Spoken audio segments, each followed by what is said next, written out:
Baik, Assalamualaikum warahmatullahi wabarakatuh. Selamat pagi siswa kelas 11 MIPA.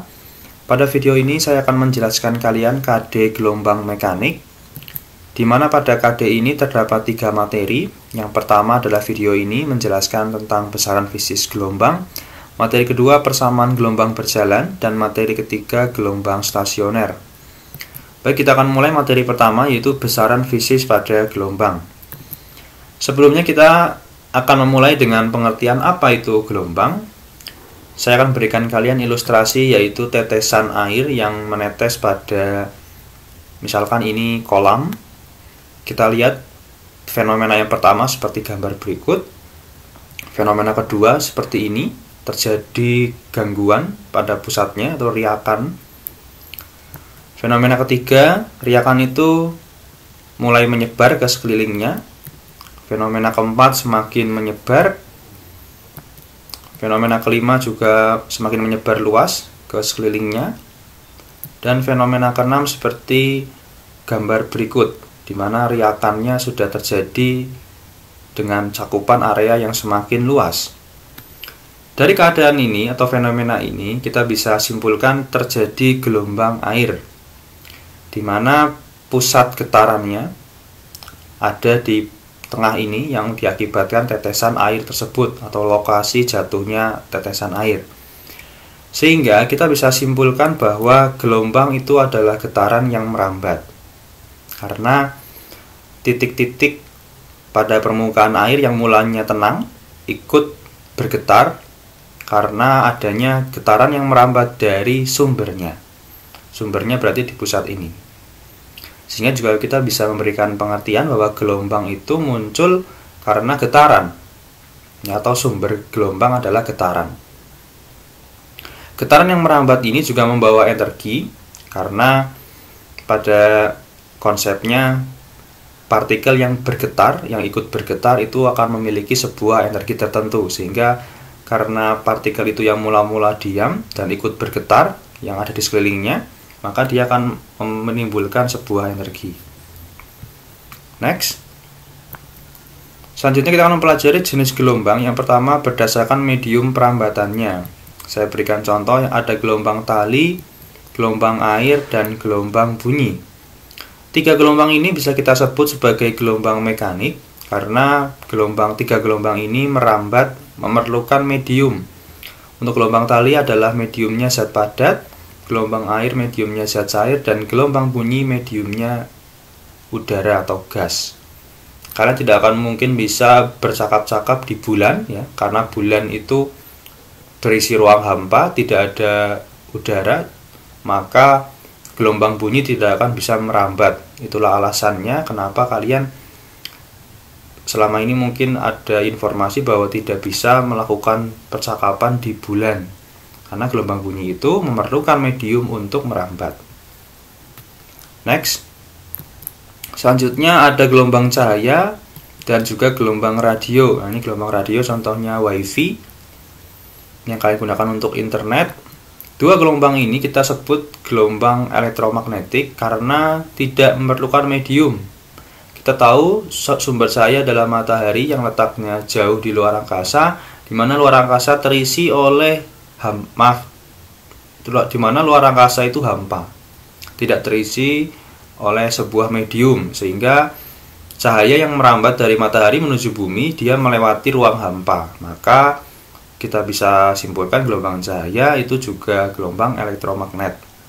Begitu pula dengan WiFi atau gelombang radio, karena kita terkadang tahu ada transmisi dari permukaan bumi ke satelit, dan satelit itu juga letaknya di luar angkasa yang dikelilingi oleh ruang hampa, sehingga gelombang radio pun terkategorikan gelombang elektromagnet.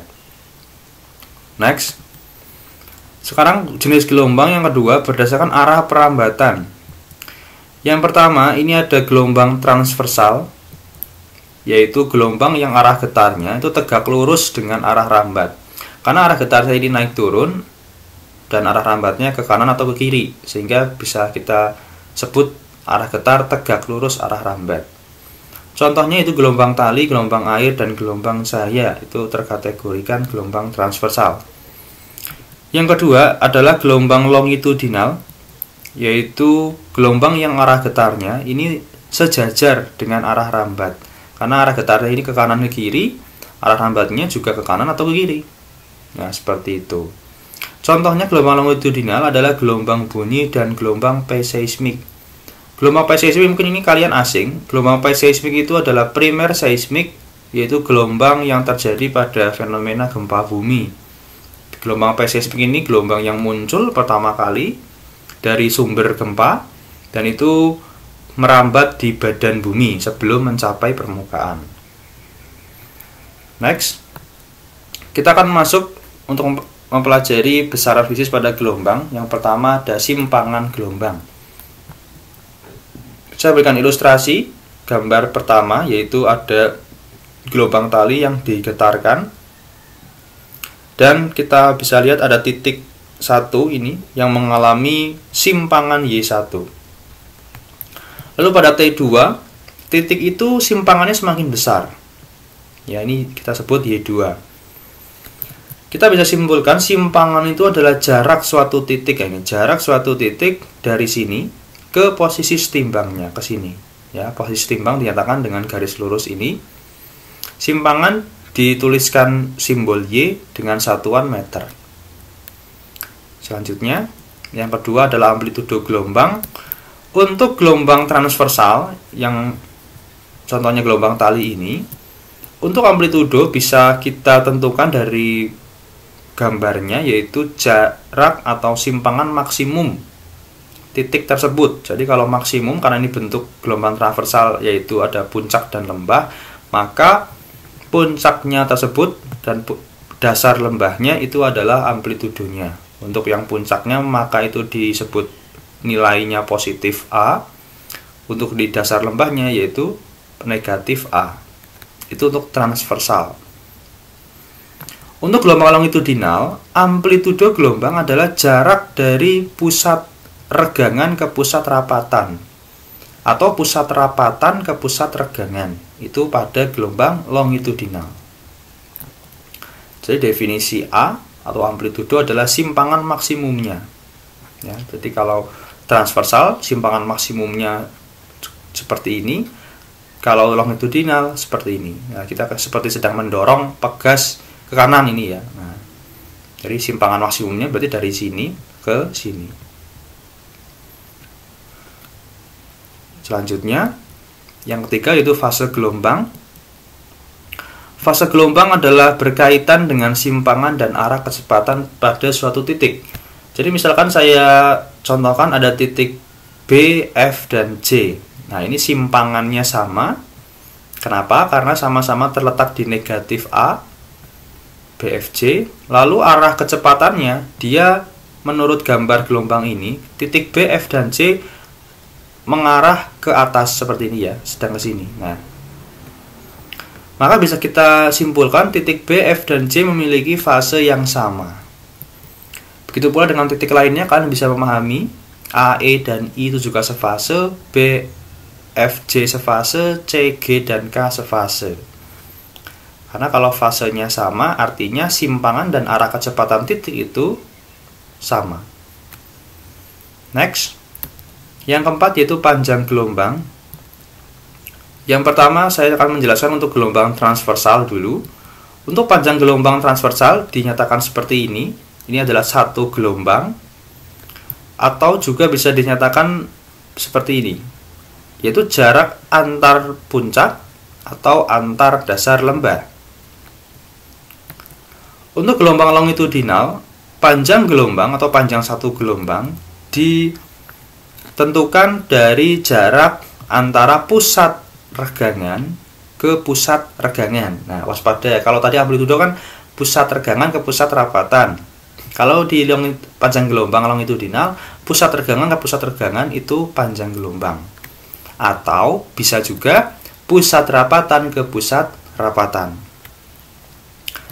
Panjang gelombang itu adalah jarak untuk satu gelombang. Jadi kalau kita lihat gambar ini berarti ada longitudinal ini ada satu. Nah, ini setengah mungkin sampai sini ya. Ini 1,5 gelombang. Kalau ini juga sama, ini 1,5. Berarti 1,5 gelombang totalnya. Nah, lambda atau ini sebutnya lambda, panjang gelombang, adalah jarak untuk satu gelombang. Satu gelombang saja ya. Jadi, misalkan dari sini ke sini ya, ini satu gelombang, satu gelombang, satu gelombang. Sehingga karena itu jarak, maka bisa disebut satuannya meter. Panjang gelombang juga bisa dinyatakan dengan jarak terdekat, ya, jarak terdekat antara dua titik yang fase gelombangnya sama. Jadi misalkan pada gelombang transversal ini, gelombang tali ini, misalkan ini ada titik A, ini ada titik B. Nah, kita tahu A dan B ini fasenya sama seperti tadi materi sebelumnya yang memiliki simpangan dan arah kecepatan yang sama. Ini juga bisa ya di puncak dengan puncak karena ini titik ini dengan ini itu fasenya sama. Next. Lalu ada hubungan antara panjang gelombang dengan jarak total. Tadi kan kalau panjang gelombang itu adalah jarak untuk satu gelombang. Nah, bagaimana jika dengan jarak total? Misalkan gambar yang tadi, ini adalah jarak satu gelombang atau disebut lambda. Dan ini adalah jarak total. Ya, kalau jarak total itu berarti seluruh jarak gelombang tersebut. Hubungannya adalah S sama dengan N dikali lambda, di mana S jarak total, N itu adalah jumlah gelombangnya. Jadi jumlah gelombangnya ada berapa? Misalkan ini 1,5, nanti 1,5 atau 3/2. Lambda itu adalah panjang satu gelombang. Jadi waspada sekali lagi, jadi hati-hati dengan definisi lambda ya, karena banyak sekali anak yang menafsirkan keliru. Lambda itu adalah panjang satu gelombang. Next. Sekarang yang kelima, yaitu periode gelombang. Saya berikan sebuah gambar begini. Periode itu adalah waktu yang diperlukan untuk satu gelombang merambat.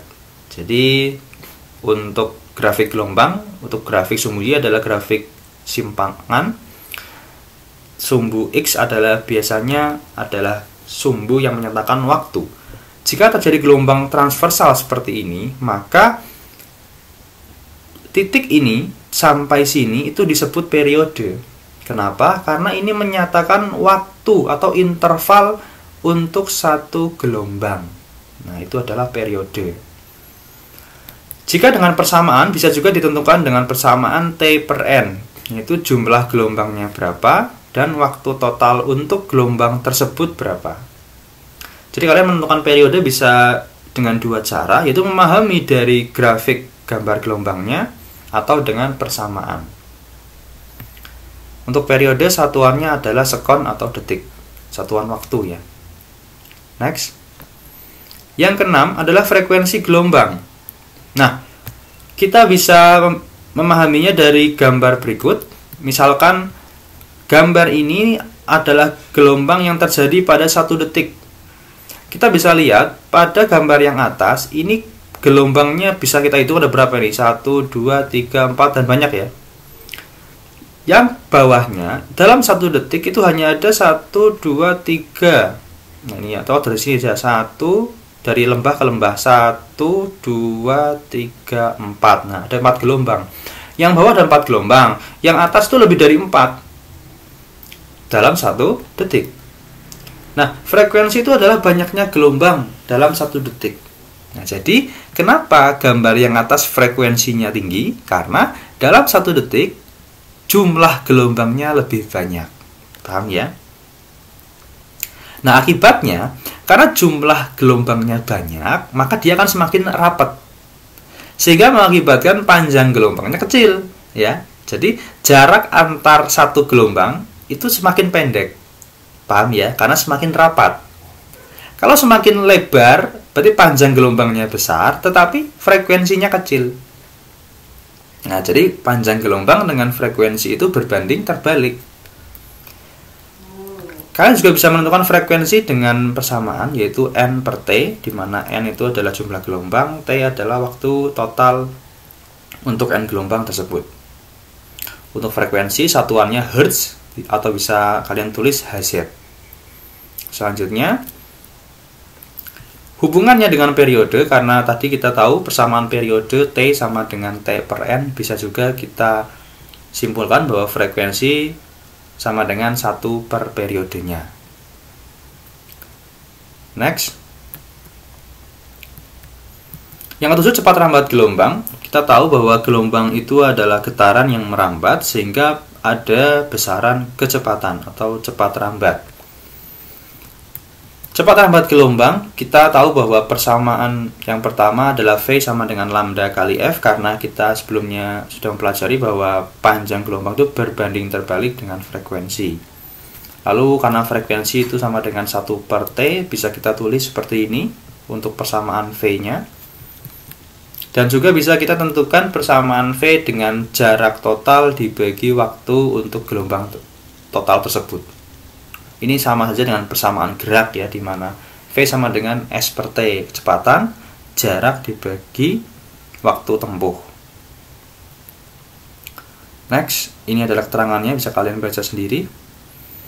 Itu untuk materi besaran-besaran fisis pada gelombang di materi pertama ini. Selanjutnya kalian bisa berlatih soal-soal. Ini ada soal nomor 1. Silakan nanti bisa dipahami dan disimak. Dan juga soal nomor 2. Silakan dikerjakan, difoto dan diupload di daring kita. Pahami dengan baik materi pertama tentang besaran fisis gelombang ini, karena besaran-besaran fisis ini adalah materi pokok atau landasan materi yang akan kalian gunakan untuk mempelajari materi-materi gelombang di selanjutnya. Baik, terima kasih. Assalamualaikum warahmatullahi wabarakatuh.